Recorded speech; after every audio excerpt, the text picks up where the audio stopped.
Hello. Welcome to the last day of Vlogmas, at least for me. And today we are doing exactly what I said a few days ago, and we are doing a little book haul.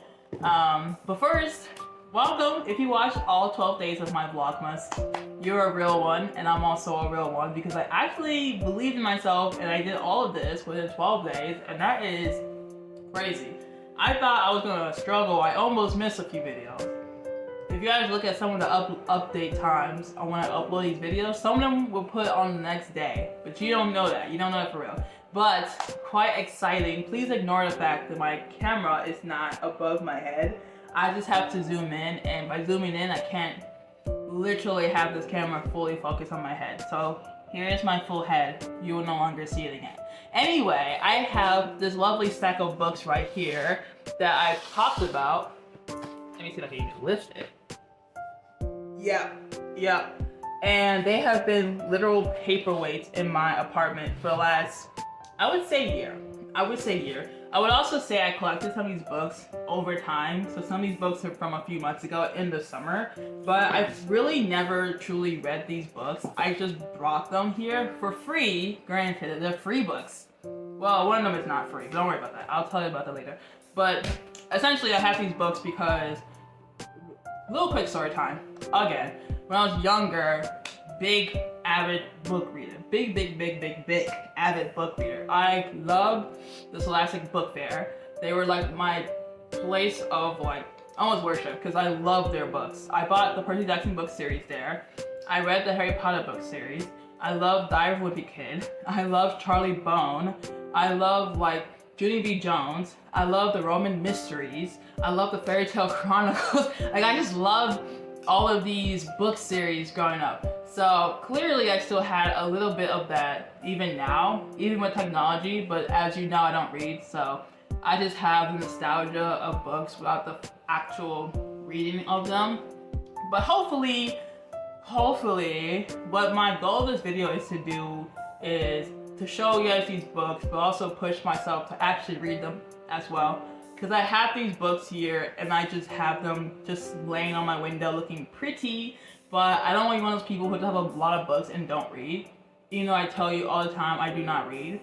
But I actually want to make a push to read these books, not before the year ends, because that's not saying crazy. I don't know. I probably have to get off my phone for a year just to do it in 2 weeks. But I would want to do like a monthly book review of each book.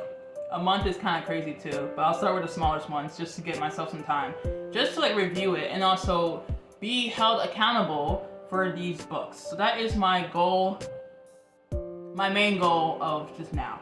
I would say the new year, but let's be realistic, I should do it now. Not today, but it's not tomorrow. That's how we all say what our goal. We'll do the next day. That's why people wait till the new year, because they're like, we give ourselves a little month buffer. And it's like, no. We'll start tomorrow. I just would rather have these books completely finished, and I just don't want them anymore. I don't want them in my place. They look pretty, but they are literally collecting dust, and I have to clean them just to even show them in this video, so that's kind of annoying. But essentially, I'm just gonna go down the line. I have like at least 10 to 15 books here, and just tell you like what the title is, what the synopsis is, and how long I realistically think it will take me to read each book. And then that'll just be the whole video. And then as the month goes by, even in January, I'll start reading.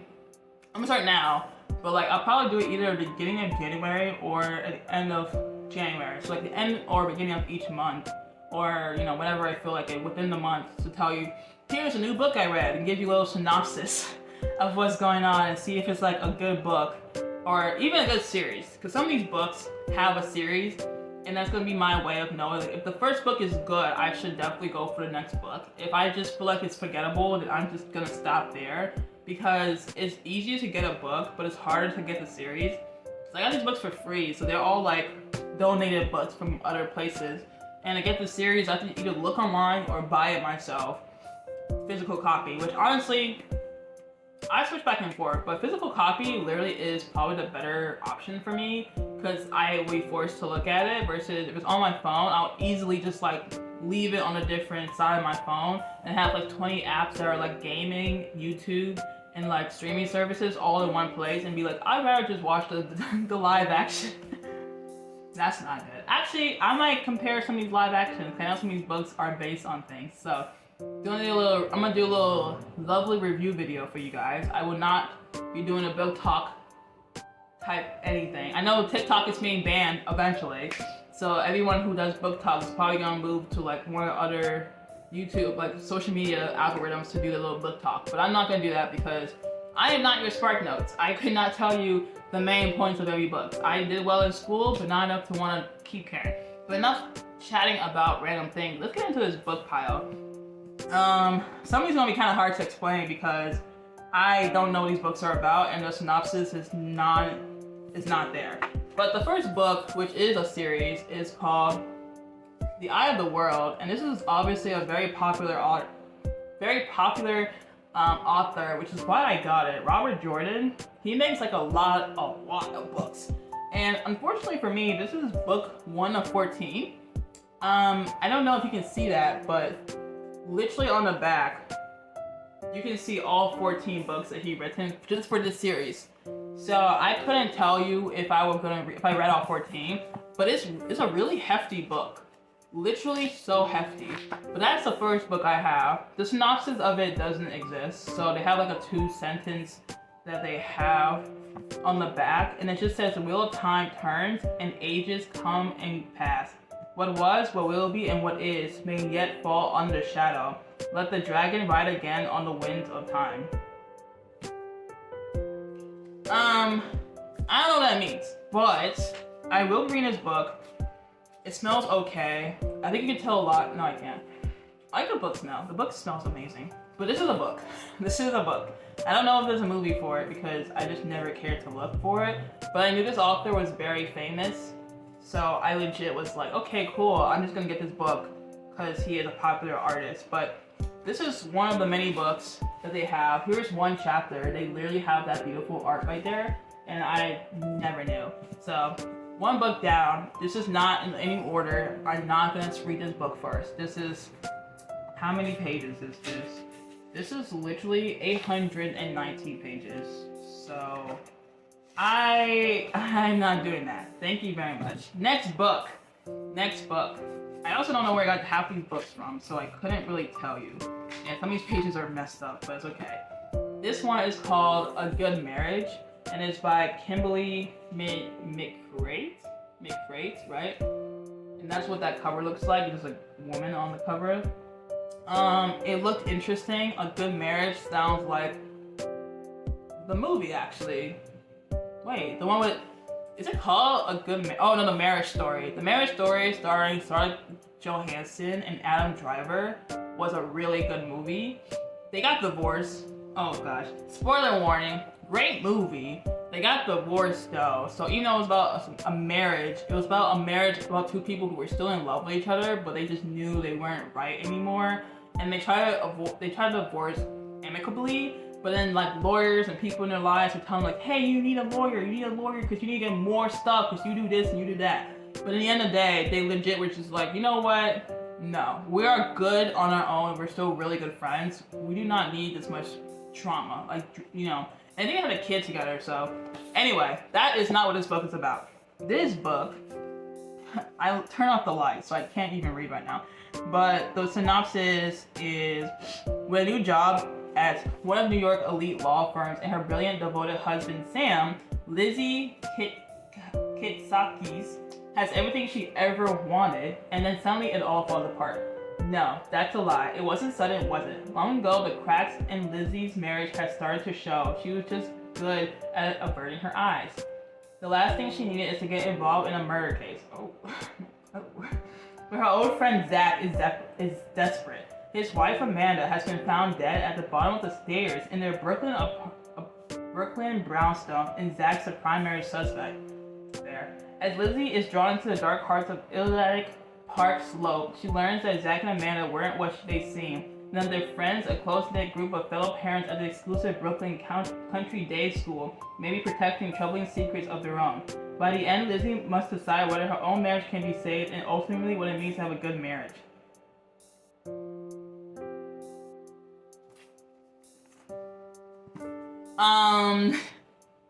That's a lot. Wow, saving your marriage while trying to solve a murder case with your best friend is not for the faint of heart. That's an interesting storyline. I'm not gonna lie. They're doing a lot for this story. That's a lot. That's crazy. I did not know this was a murder story as well. Anyway, there are 338 pages, and it looks like a very easy read. I'm not doing a very good job. It looks like a very easy read. That was a lot. I did not know it was a marriage story in a murder case, but that makes a lot more sense why I picked it up, because why would I care about only romance? So anyway, next book. This is called The Personal Assistant, and this is like a novel book. Don't look at the stickers, a buy one get one free. I did not get anything buy one. This is by Kimberly Bell. Okay, that's a different person. The other book is also by Kimberly, but it's a different person. And this one, I'm going to just tell you the book pages first. This one looks like it's literally a personal novel, or just a novel, so probably fictional, and it has 347 pages in total. And they're all bestsellers, because how else are you gonna get a book from these people? But the synopsis is this.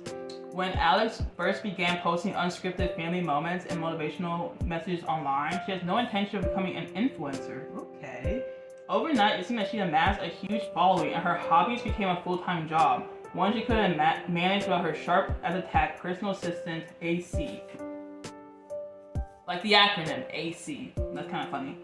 All the goodwill of her followers turned toxic when one controversial post goes viral in the worst possible way. Alex reaches out to AC for damage control, but her assistant has gone silent. This young woman Alex trusted with all of her secrets, who has access to her personal information in a front row seat to the pressure points in her marriage and family life. What? What are these? Why is this about marriage too? Is now missing, and the police are looking to Alex and her husband for answers. Hello? As Alex digs into AC's identity and a woman is found murdered, she learned that the greatest threat isn't online but her own living room. What the heck are these books about? She aced the interview and now knows all of her secrets. This book and this book are basically the same thing. They're different, clearly, but they both have marriage, someone's murdered, and people are lying. So that is literally 2 for 2 right here. That's great. I didn't know that. She's basically a TikTok star, but then has an assistant who is maybe a murderer and probably lying on her name and might ruin her marriage. And I'm like, girl, you already have too much on your plate. Why are we still going? Like, at least you don't have a full-time job? Question mark? I don't know. Like, that's, oh my, that's 347 pages of all that. I'm like, you put so much, you might have to, like, tack on a second book. Is there a second book to this? No, there's not. They would tell me. There's just a bunch of the books this author written. Anyway, next book. We gotta move on. We have too little time here. This is called A Spark of Light. It sounds kind of familiar, I'm not gonna lie. Maybe it's the artwork, because it kind of reminds me of the book Speak, which is a young adult book I read in high school. I don't remember too much about it. I just know it had trigger warnings in it, and it was like kind of serious, but this might be something similar, I think. But right now, let's go into the book pages of how many it has. And it has, oh my god. Okay, there's a reading guide in it. What? Okay, it has 365 pages in it. So, a good hefty book, basically similar to this book. They're very easy, they look easy to read, so that's great. But this is a synopsis. Luckily, they all have a maximum of 3 paragraphs, because anything more, and I'll probably have to read the book just to know, but that is the point, right? Okay, a warm fall day starts like any other at the center. A women's reproductive health services clinic, its staff offers care to anyone who passes through its doors. Then a desperate and distraught gunman... Here we go. Then a desperate and distraught gunman bursts in and opens fires, taking hostages. What's this title? A Spark of Light. Okay. After rushing to the scene, Hugh McElroy, what? A police hostage negotiator, hello, began making a plan to communicate with the gunman. To his horror, he learns his 15-year-old daughter, Ren, is inside. Hello, what? She will share the next intensest few hours of the young life with a cast of unforgettable characters trapped along her in the clinic, including the disturbed individual himself. Told in a daring and enthralling narrative structure that counts backwards through the hours of the standoff, the story traces what brought each of these different individuals to the same place of this fateful day. How do we balance the right? Oh my god. How do we balance the rights of pregnant women with the rights of the unborn they carry? What does it mean to be a good parent? A spark of light will inspire debate, conversation, and hopefully understanding. Guys, I do not know where I got my book from. Well, here's the thing. It is a gunman in this book. But we don't know if this man is married. A debate book? Who am I gonna debate? Well, I guess myself. That is, I don't know. Literally, I saw the word gunman and I was like, oh gosh, they're all murder books, aren't they? That makes sense. I do like a good crime novel, but goodness, when they all have a storyline that's not about murder and it includes murder, you're just like, could your stories not be told without having a murder story? It's kind of funny. It's funny. Wow. The rights of pregnant women, the unborn, and just the gunman. That is the entire, wow. They really put in so much in this small book. Well, I will say I think these books are interesting and I will read them. And I'll be very intrigued to know what they tell me. But maybe I will have a discussion. I mean, I'm not sure why I should have a discussion about gunmen, but I do feel like with everything going on, people do tend to focus on like, oh, this is a bad thing because there's a murder in the house. So it might spark real conversation, though it does suck that someone needs to die for you to legit hear the point of view that they're trying to tell you. But it is what it is in some cases, and this book is actually kind of dusty. This one is the next book. It is called The Perfect Marriage. And just by the cover, 2 rings and there's blood, I assume there's murder. So it says in the bottom, his mistress is dead, his wife is his only hope. That is actually so funny. That is crazy. It has a buy one, get one 50% off at Barnes and Nobles. What the heck? Who is getting ripped off? This book is $16? I did not pay that. $16? The cover feels kind of lettery though, I'm not gonna lie. So maybe it was worth it. I didn't pay that though, but it feels really good. So it has 3, let's see, what's the last page? 334 pages. So pretty in line. I think the first book is an anomaly. 800 pages, come on. That's a whole year's reading. Anyway, the synopsis. Would you defend your husband if he was accused of killing his mistress? Wow. A strong question. That is a question, you're right. Sarah Morgan is a successful and powerful defense attorney in Washington, D.C. At 33 years old, she is a named partner in her firm and life is going exactly how she plans. Good for her, good for that. The same cannot be said for her husband, Adam. He's a struggling writer who has little success in his career. Oh boy. He begins to tire of his and Sarah's relationships as she constantly. He begins to tire of his and Sarah's relationship as she is constantly working. Out in the secluded woods at Adam's and Sarah's second home, Adam engaged in a passionate affair with Kelly Summers. Wow. Then one morning, everything changes. Adam is arrested for Kelly's murder. She is found stabbed to death in Adam and Sarah's second home. Sarah soon finds herself playing the defender for her own husband, a man accused of murdering his mistress. But is Adam guilty or is he innocent?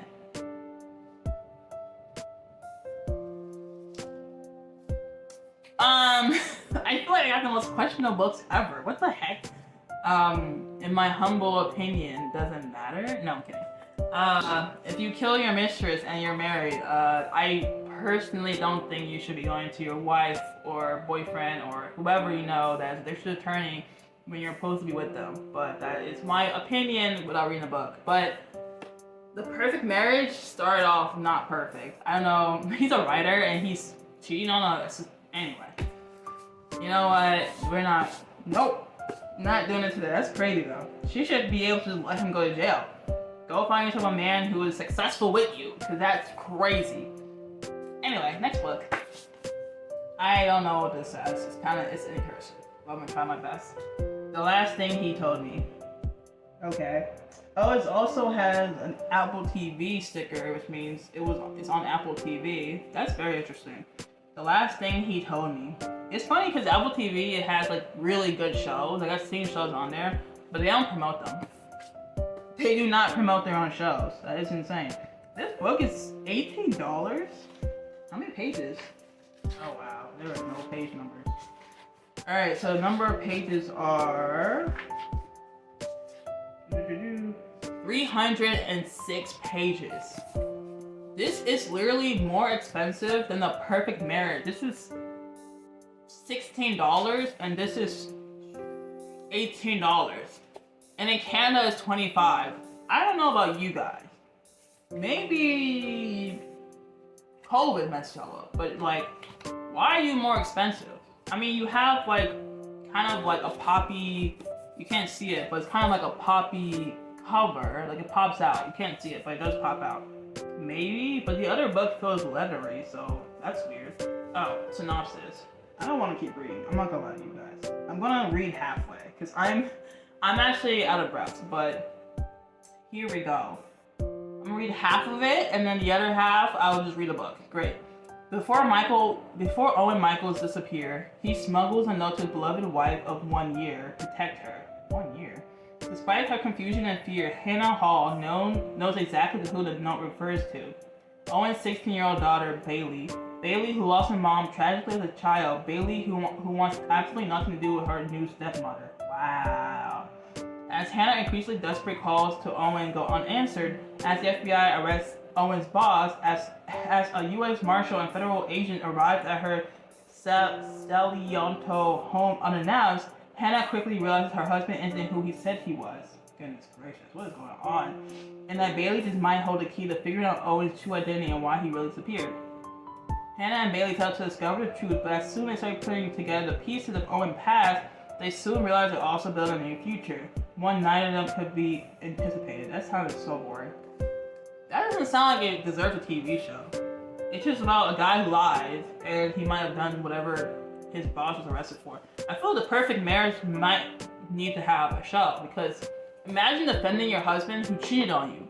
Like, that sounds like a show. This sounds like another true crime show. Like, I don't know. It sounds boring, but it got a TV show and it's more expensive, so someone thought it was good. Next book. So that sounded kind of boring, I'm not gonna lie. Like, I read the whole thing, honestly. I was like, whatever. It's 2 more paragraphs and it's not that long, but it sounds boring, so I'm gonna read in order of what looks interesting, because I'm gonna burn myself out so quickly if I read a boring book first. But this next one is called Took. Can you see that? And it has a picture of a child's hand on it. This is like one of the first books I actually brought to this new apartment, and it's a ghost story. So I was like, okay. I don't know where I got this book from, but I just got a ghost story here. And the page count is 264. Okay, that probably should be the first book I read, because that's basically a book you finish in a day. But the synopsis, which is really hard to read, because they put it on like a dark color with dark ink, it's crazy. Daniel and his sister Erica didn't want to move to rural West Virginia. Their new home is a rundown old farm surrounded by woods miles from town. The local kids treat Daniel and Erica as snobby outsiders and frightens them with strange stories about their house and a witch called Old Auntie. When did this book come out? Erica withdraws further into herself, holding long conversations with her doll, and their parents grow increasingly unhappy in their new surroundings. Then why move? What? At first, Daniel dismissed the tales of the witch and her man-eating razorback hog, bloody bones, as superstitious nonsense, but gradually he is forced to believe that Erica is in real danger. When Erica vanishes, he knows that she's been took, and he must summon all his courage to confront Old Auntie and take his sister back. That sounds annoyingly boring. I wonder who the target audience is. What is this book? It came out in 2015. Okay. I will read it though. It sounds kind of boring compared to the other books. Maybe I should have pulled it first. I think when you see murder and people defending their husband against mistresses, a ghost story that might not even come out to be true, Unless she was murdered, then I guess, you know, I'm back in. I don't know. Next book. This one's an interesting one. I had this and I knew about it. It's called the Omnivore Dilemma. All this talking is getting me real tired. Omnivore Dilemma, a natural history of 4 meals. There is no real synopsis, but it just talks about like how eating has evolved with all the different types of dietary restrictions and how people used to eat a lot of fat, eat a lot of fruit, eat a lot of meat, all that stuff. Like how like humanity's way of eating food has changed, even with culture trends and everything. So I read like 2 pages of it. I was kind of bored, but it is more of a natural history storyline. You know, it's about humanity, but technically still natural history. And it has a lot of pages for glossary. Oh my god, how many pages is there? There are no numbers. Nope, 411 pages. But it isn't like a fictional novel, because it's real. It's real. But it's good. It's a good book. I haven't read too far into it, but the picture got me. It's a picture of some grapes, and I think that's a candle, or it's a cup that you can drink out of in the olden days, so it might be ancient Greece because they love their grapes. At least the emperors do. Wait, that's Roman. The Romans love their grapes. So this one costs $17, and Canada was $19.50.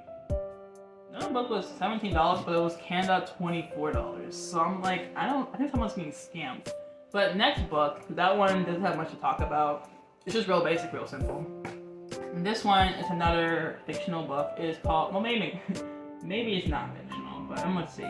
This is called The Orphan Train. Yep, you can't see that. And it's a novel, and I think it has a show / movie, but I'm not sure, and I have to do research on that. But it looks kind of pretty. Like it has like those little flap things that hold your pages. So I'm pretty sure they don't truly work. It has another one for the author on the other side, and the pages are kind of thicker. So let's see how many pages there are in total. 290 pages. So it might honestly be the shortest book so far, unless the was like lower. But this might be based on a movie or realistic fiction, whatever. Where is the synopsis? Oh, that is pretty long. I'm just gonna skim it and I'm gonna tell you 2 sentences because literally I'm not reading all of this. I'm not gonna lie. So it's kind of on the nose. It's about a lot of orphans who are traveling on a train because they were abandoned and whatever. It was between 1854 and 1929. A bunch of orphans go on a train, and it follows this one girl called Vivian Daly, who's an Irish immigrant who goes to New York City, and she lives with this new family in the coast of Maine. And it follows her and like her own storyline. Doesn't really say what she goes through. And this other girl called Molly Ayer, she helps like elderly widow clean her house. I guess they both orphans, or they don't really say, but they basically cross paths, and one of them is an Indian, a Penobscot Indian, and they spend their lives in and out of foster homes. So they're basically like 2 different type of people who basically get to know each other more, and their story starts to like merge or whatever. So it is pretty good. I mean, for once, no one's dead, so that's a really good thing. It does say it's fiction, but in the back it tells you about the real Orphan Train. So it's fiction, but then it's like realistic fiction because it's based on true events. Yeah. Has like a reading guide and everything for your group. Looks good though. I mean, it's based on a show, so I'm gonna figure out what that show is and see if that show is good. But I probably won't watch it because I can't add more TV shows. I should review my TV shows, but I don't want to stream it because that'll be annoying. Next book. Alright, this book is... I don't know where to get these books from. I'm not gonna lie. But it is called Possession. It is in cursive, so I did have to squint a little bit, but you know, I read that thing well. It's Possession, and it's a romance. If they didn't tell me it was a romance, I probably would have been like, no, it's not. You're gonna be possessed. You're not a ghost / demon story. But it is a romance story, so that's really interesting. It has a lot of pages. Let me tell you that. I can already tell. It has 553 pages. And it smells kind of old. When did this book come out? It came out, alright. Came out in 1990. So, yeah, it's a hefty book. It doesn't come with a price because it's a book for cause, so there's no price. I also don't know what it's about. It just says it is a love story with mystery and it's a tale of a pair of two young scholars researching the lives of two Victorian poets. That sounds boring. I'm not gonna lie to you. I don't like romance because they are kind of boring, but they have poetry in here as well, so I'm gonna be really bored. But possession, huh? Looks interesting. I'll read that book last. I can already tell. Next book. This one's kind of hard to see because it has the sticker on it, but it says, "Love the one you're with." You cannot really see that because there's a sticker right on top of that, but I have to really struggle. And this is by Emily Giffin, who also is New York bestseller. They all are. They literally all are. You can't get away from them.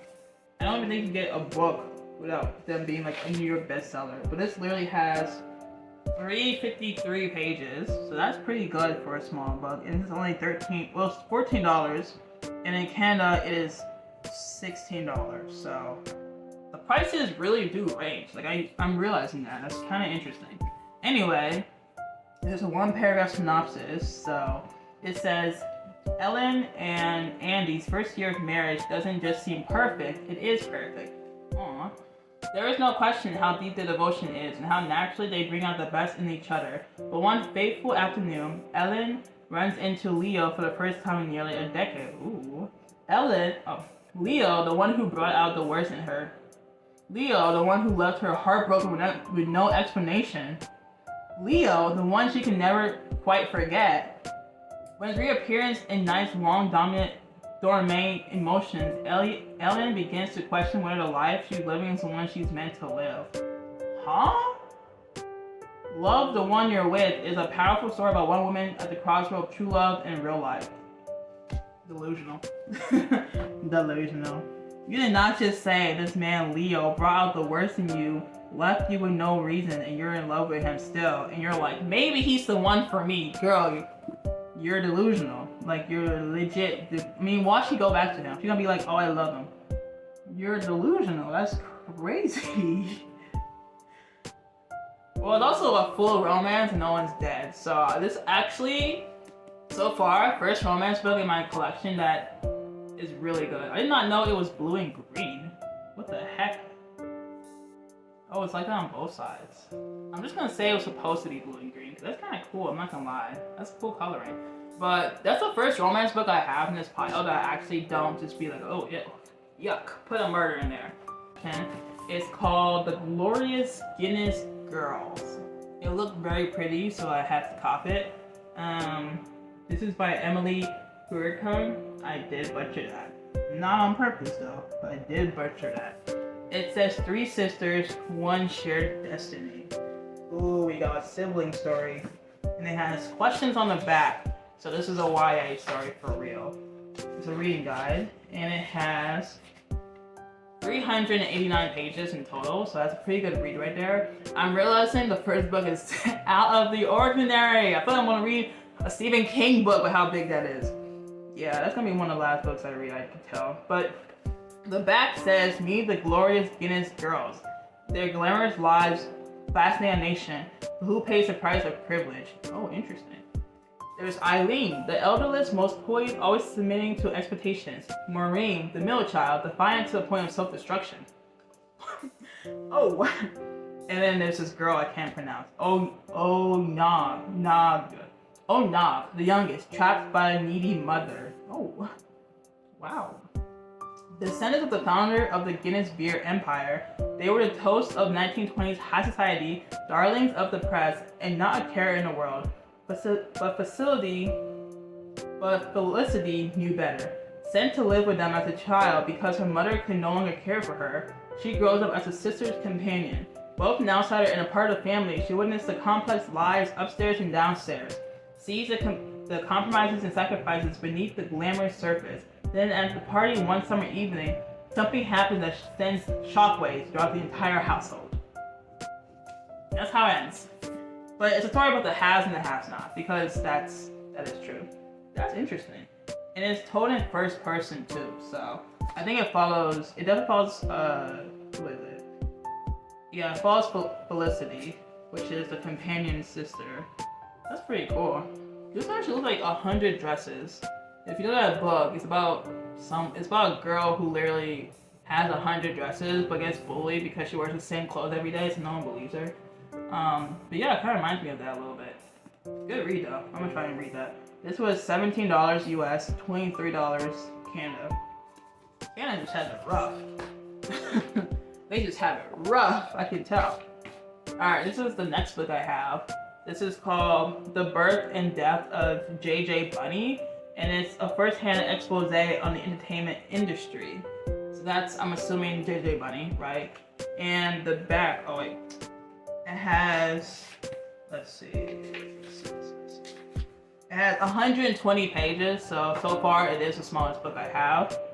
And then the back says, Joy, which is a little girl, when she became enamored by the glitz and glamour associated with the celebrity lifestyle.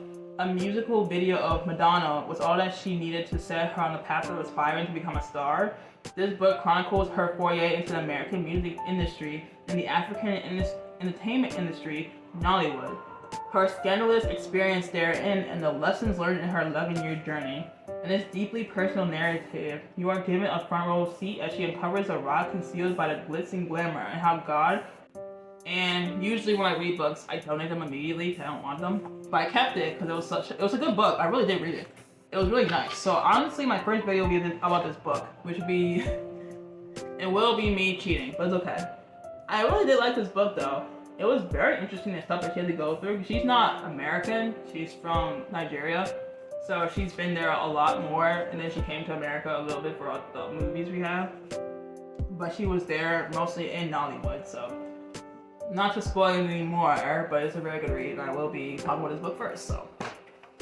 You can't really tell, but my list of books right now are pretty large. I'm gonna put it right here so you kind of know how big the pile is. Right now my hand is not moving. But this is the next book in my little book pile. It is golden, so I have to move it out of the white. But it's the Egyptian Book of the Dead. And it has a picture of Anubis, which is very cool. And you know what else is cool? Golden pages. Golden studded pages, yeah. I actually bought this in Ireland when I went there for a business trip. And I showed it in my YouTube video for that business trip as well, so that was pretty good. So it was like 10 pounds and 75 whatever cents is in pounds. But it's just a Book of the Dead. Like, I don't know, there's no synopsis to it. There is nothing to say. It's literally just a Book of the Dead. It documents how to do it. It just tells you the significance of it, okay? So I bought it because I like Egypt. Ancient Egypt, mostly. But yeah. I haven't read it though, so I have a bookmark in it, but it's like on the 3rd page, so it means nothing, and I'll just reread it again, honestly. But add it to the pile of books that I have, and yes, one of them did fall. It honestly might not even last very long on this high ledge, but we're gonna keep going because I have 2 more books here. Oh, the golden light is messing with the filter. This is, oh wait, I forgot to tell you how many pages this book has. This book has, I'm gonna tell you at the end, 207, because, no, 208, because it's an informational book, so all the pages are kind of important. But it's really small, not big at all. Next book. This is a Tom Clancy book. He has a lot of movies made from his books / series. And this is just one of them. And this is called Red Rabbit.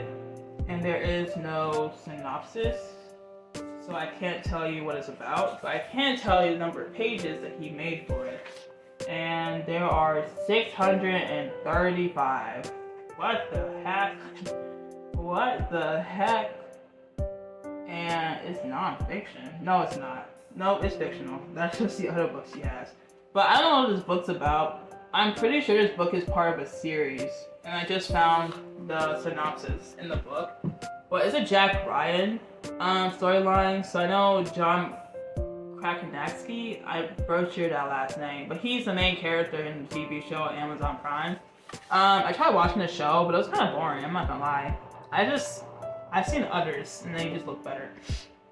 But the synopsis is, it is the early 1980s, and historian, teacher, and recent ex-Marine Jack Ryan is now a CIA officer on loan to the British SIS. On his very first day, an extraordinary document crosses his desk. Because of government repression in Poland, the new Pope, John Paul II, has threatened to resign his papacy. Oh, okay. In Moscow, another man is complementing the very same document. I'm not reading that. That is Russian. There's no Russian name here I can't pronounce. The chairman of the KGB does not like what it reads, does not like what it means for him or for the nation. All it takes is one man to cause everything he worked for to crumble. All it takes is one man to stop him. The Pope is very powerful, but he's also mortal. Okay. He's gonna kill the Pope. That's great. What books, like what book number is this, guys? Do you guys know? Let me know what book number this is, because I don't know. It doesn't tell me.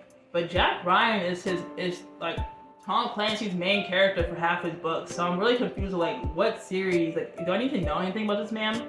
I'm not watching the show, it's like 3 seasons.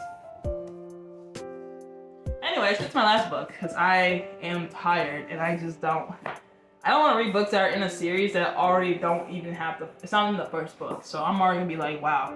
So I'm gonna be confused. Like I already know I'm gonna be confused. But anyway, this is my last book that I have. And it is a very basic book. Everyone probably read it, but I did not. So it is Divergent, and it's obviously based on a movie series. Is this even the first book? I don't know. I don't remember. But the movie came out literally a decade ago in 2014, so it's kind of convenient I'm having this book talk with y'all in 2014 or 2024. You know, it's almost 2025. Don't worry about that. There is no synopsis, but there is a page number, and it is what? Oh, it said 70 on here, and I was like, there's not 70 pages here. Okay, they're just spoiling the first chapter of every book. That's 487. Wow. Look at the fonts. Like, hello? That font is kind of big. It smells kind of dusty. But there is no synopsis to it. She started writing the book series when she was a college student. And she lives in Chicago. Now I had to read it. Kidding. There is no synopsis. The synopsis is just a little insert about the chapter. So they just read out what is going to happen in the book. So yeah, I'm not reading that. But this is the first book. The next book is Insurgent, which is interesting. So yeah, it might be a good read, hopefully. This book came out in 2011. Oh wow, 3 years before the movie? Wow. And obviously it's a New York bestseller. Yeah, but this book series had people in a chokehold. It was like what everyone loved about Harry Potter. I have no idea what the series is about, and I still don't because I don't have a synopsis. But, you know, I will be definitely reading this book, and I'll let you guys know if it's good one of these months. You might know, like, literally next year this time. So, if you forget I'm doing a book series, I'll let you know occasionally throughout my other videos, but this is one, I'm going based on, like, who has the most book pages, but also not boring. I already know the first book I'm talking about is literally about this one, because I already read it, but I might read something like The Glorious Guinness Guinness Girls, or definitely not Possession, that is going last. Maybe not Orphan Train, maybe Took, but Took sounds kind of boring. Definitely A Perfect Marriage. That sounds crazy. I'm really trying to like figure out what she was thinking when she said, my husband didn't do it, but damn, I'm gonna still like help him out. Like, no, I would never. I'll be like, oh, let me tell you about my friend who's gonna help you out. I'll keep myself away from you. But yeah, no, it's interesting. Very interesting. And he's a writer. That's kind of funny because he's a writer. But anyway, this is how big my books are. My leg is up right here. This is fully like my knee to my foot that you don't see, and it's basically almost to my knee, literally. So that's a lot of books, right? That's a lot of books. I can't lift it because I'll fall. But this is all the books I have. So That is a lot. And I have to read them before my life ends, specifically. But I am gonna read them. These are 1, 2, 3, 4, 5, 6, 7, 8, 9, 10, 11, 12, 13, 14, 15, 16 books. Wow. Okay. I was gonna say I'm gonna do 2 a month, but I'm not. So I'm just not gonna do that. But if you guys watched this far in the video and you're still wondering why is she still yapping? I don't know either. But I'm just in awe of how many books I have and how I never read them. I have read other books, but I don't have them anymore because I did give them away. But this is now gonna be my new series on my channel, and that's why I'm doing this as my last Vlogmas, because this is a new goal I'm trying to set, though I have been pushing it back for literally months because I don't want to read, and I don't like being forced to read, which is why I'm so glad to not be forced to read anymore, because school would force you to read the most boringest books and then be like 10-page essay about it, and it's like, it was so boring. There's nothing to talk about. But yeah, that's my last video for Vlogmas, and you guys have been really wonderful and like even sticking with me, watching me yap your heads off for these videos. So I'm just grateful that I was able to do 12 days. Maybe 24 will happen next year, maybe never, who knows. But I will still be making videos, but I will always take a time off to not edit, not post, not record. Because honestly, sitting down making a video per day, it sounds great, but when you have to do it 5 minutes prior, you feel kind of anxious because you're like, let me make sure my videos don't suck, but also I don't want to pick up and record anything. I'm still new to the game, right? I'm used to just sitting in my bed all day, so having to sit on my floor in my bedroom, my bed right next to me, it's not exactly what I want to do. But I'm glad you guys enjoyed it. I'm going to stop yapping now because this is going to turn into an hour-long video that I have to edit later. So that's really annoying for me, but that is the goal I have, and that's literally the only goal I have for the new year. I don't have, any goal I have is going to be done before I even do the new year, so I don't even count it. I see goals as if you have a goal for it and you really want to get to it, do it now or do it tomorrow. Like mine I'm gonna do it tomorrow because it's too late. But do it now because you do not know when you're gonna do it, and people wait until January 1st and they quit after a week, and I'm like, yeah, because you weren't committed for real. But it's hard to commit to anything because capitalism. Anyway, I'll see you guys when I see you guys. I can say that again, finally. But thank you for watching this video. Thank you for the support you give me over the few days. And I will see you guys in my next video, whatever that will be, because I do not have plans. What's my life? And if you're looking for anything holiday specific in these videos, I don't know, you might see something in the next few weeks, who knows. I might do something holiday that wasn't part of Vlogmas, but I'm gonna keep that to myself for now and let you guys worry about that in the future. But I'll talk to you guys again. Thank you so much.